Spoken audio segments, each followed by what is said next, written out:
আপনি মেয়েদের পিছনে ঘুরে সময় নষ্ট না করে আপনি আপনার কেরিয়ার দিকে ফোকাস করেন, তবে আপনার জীবন সফলতা আসবে। আপনি যদি মেয়েদের পিছনে ঘুরে সময় নষ্ট করেন, বাকি জীবন আপনার কেরিয়ার নিয়ে ভাবতে পারবেন না। একজন মানুষ বিয়ে করার পর অনেক দায়িত্ববান হয়ে যায়। আপনি বিয়ে করার আগেই আপনার কেরিয়ার নিয়ে চিন্তা করবেন। আপনি কেরিয়ার চিন্তা করে যদি আপনি কিছু করেন, দেখবেন এমনি আপনার পিছনে মেয়ে ঘুরবে। আপনি মেয়েদের পিছনে সময় নষ্ট না করে আপনার কেরিয়ার নিয়ে চিন্তা করেন। আপনি দায়িত্ব সহকারে আপনি কিছু করার জন্য চেষ্টা করেন, আপনার সফলতা অর্জন করে নেন। আপনার পিছনে মেয়ে ঘুরবে। টাকা পয়সা না থাকলে ভাই প্রেম ভালোবাসা থাকে না। টাকা পয়সা পকেটে থাকলে প্রেম ভালোবাসা এমনিই নিজের দিকে চলে আসে।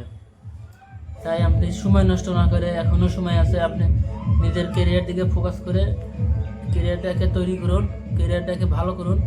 আপনি মেয়েদের পিছনে ঘুরে সময়টা নষ্ট না করে আপনি নিজের চিন্তা করেন।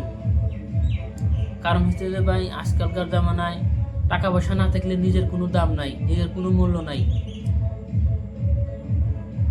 সমাজ আপনারা বলবে বেকার ছেলে, কিছু করে না, বেকার ছেলে কাম করে না, এরকম অপবাদ দিবে সমাজের মানুষে। তার জন্য আপনি নিজের কেরিয়ার দিকে ধ্যান দেন, টাকা পয়সার পিছনে ছুটেন। আপনি কোন জায়গায় গেলে সফলতা হবেন সেই জায়গায় যান। আপনি সফলতা আসলে মানুষ তখন আপনাকে নিয়ে চিন্তা করবে। না সফলতা হয়েছে, তার অনেক টাকা পয়সা হয়েছে, আপনার পিছনে মেয়ে তখন একলাই করবে। ভাই, আপনি মেয়েদের পিছনে না ঘুরে আপনি কেরিয়ার দিকে চিন্তা করে কিছু করার জন্য চিন্তা করেন।